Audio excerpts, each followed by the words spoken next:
Stephon Castle is getting in other players' heads, not through dirty play or trash talking, but by slinging that D.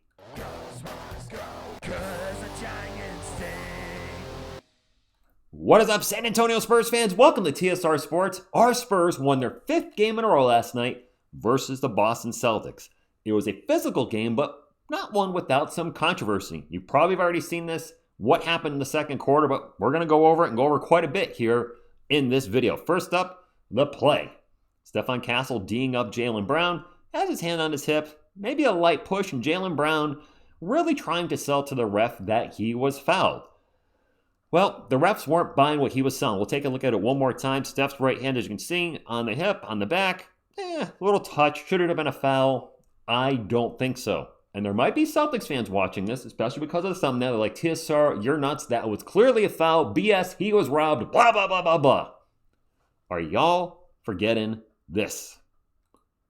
Sam Hauser practically takes Victor Wembanyama's nose off, giving him the people's hand, the people's palm strike right to his nose. No foul was called on this. Nothing. What did Victor Wembanyama do? Did he complain to the refs? Did he get teed up and then keep crying like a little baby till he's thrown out of the game? No. He went to the sideline to rest his Rudolph the Red-Nosed Reindeer nose and came back and played. So just stop with BS that wasn't a foul, etc. We saw hard foul and Wemby wasn't called. It is what it is. You got to man up, get out there and continue to play the game, and Jaylen Brown chose otherwise and yet his ASS tossed out of the game. I now give you Exhibit 3. This is where Brown is jawing at the refs, and he eventually gets thrown out of the game. This is team number 1, and then team number 2 is on the way. However, what I caught here watching this again, keep an eye on the bottom left of your screen where Stephon Castle is. There's Brown. Watch Steph. Steph kind of does a little one of these on the technical. My opinion, I think Steph knew exactly what was up. That he was getting it into another player's head again. Just 2 weeks ago, I'm sure you guys remember this, Cade Cunningham was frustrated beyond belief because of the in-your-face defense that Stephon Castle was throwing his way. And because of this, Cade Cunningham literally threw Steph away. Catch the end of the player. Watch Stephon Castle. Watch what he does at the end of this. Goes down. A little clap. Because he knew. He knew I got in your head with my play. And we saw that again last night with Jaylen Brown. Stephon Castle, the king of the castle, got in somebody's head based on his play. The value of that is immeasurable.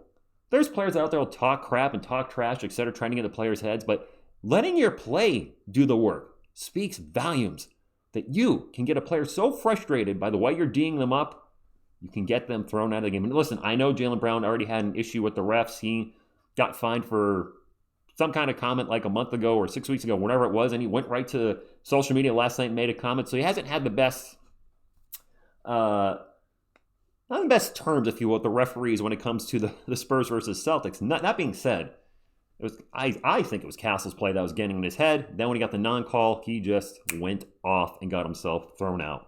And I got to say, it's not just Stephon Castle's defense, by the way. What he's doing to star players like Jaylen Brown, to Cade Cunningham, he's also been playing fantastic on the other side of the ball. His offense is coming around. During the Spurs 16-1 stretch, he did miss one game, but in his last 16 games, Steph has really turned a corner.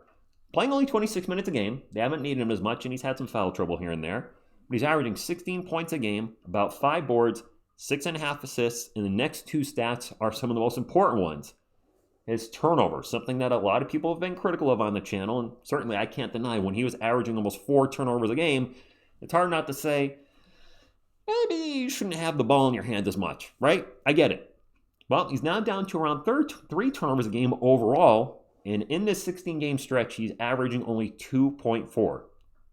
I don't know about you, but me personally, I can absolutely live with Stephon Castle only turning the ball over 2.4 times a game.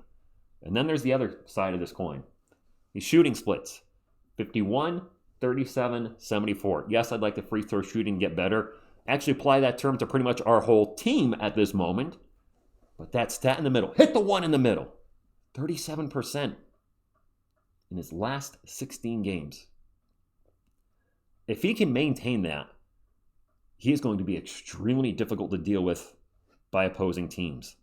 This season, he has been hovering between, just under 30%, over 30%, kind of been going back and forth like a Mendoza line, up above it, below it, But if he can maintain a clip like this, and I should note, Dylan Harper has been shooting the three better as well during this stretch, the Spurs are going to be not only difficult to deal with, dare I say, unbeatable. Because correct me if I'm wrong, you guys are good about that, and I appreciate it, especially when it comes to stats.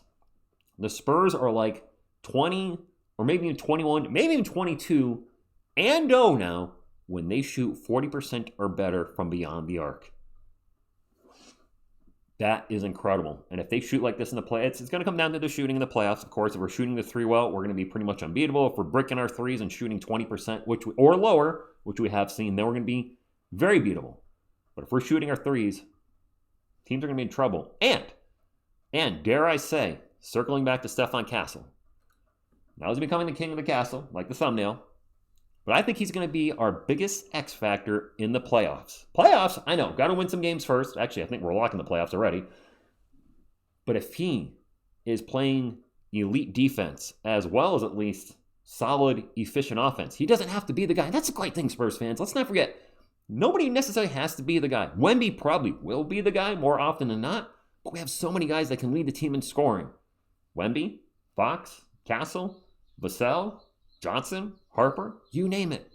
This is a team thing they're doing, a Spursy thing they're doing, where any given night somebody can go out and lead the team in scoring and they win. And they don't care who's leading the team in scoring. It's all about the W. And the Spurs have had a lot of W's as of late. Steph Castle really thinks he'll be the X factor, and we'll go as far as Steph, because Wemby's going to Wemby, Fox is going to Fox. I'm going to hand him. He's our primary ball handler, and I know he's young. But let's not forget, he's also a college champion with UConn. So he's got championship pedigree flowing through his veins. And I'm excited to see what he and our Spurs are going to do the rest of the season and in the playoffs. It's going to be a lot of fun. Stephon Castle, we're counting on you. We know you can do it. All right, guys, drop a comment down below now that I've presented my case.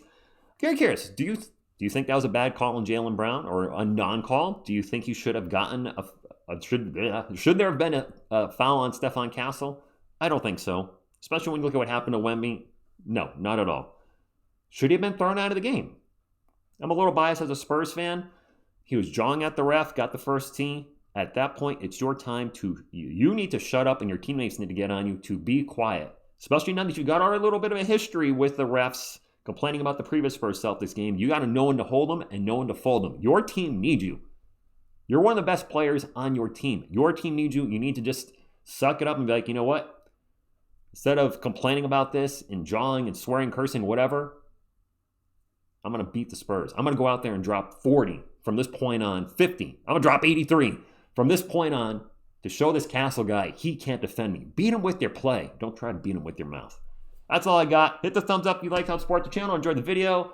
Or not. I don't know. That's all I got. Subscribe to become part of our awesome Spurs community. And I'll see you tomorrow night for the Spurs versus the Nuggets. Nuggets are going to be on a back-to-back, which means that should be a very winnable game. Thank you, and as always, go Spurs go.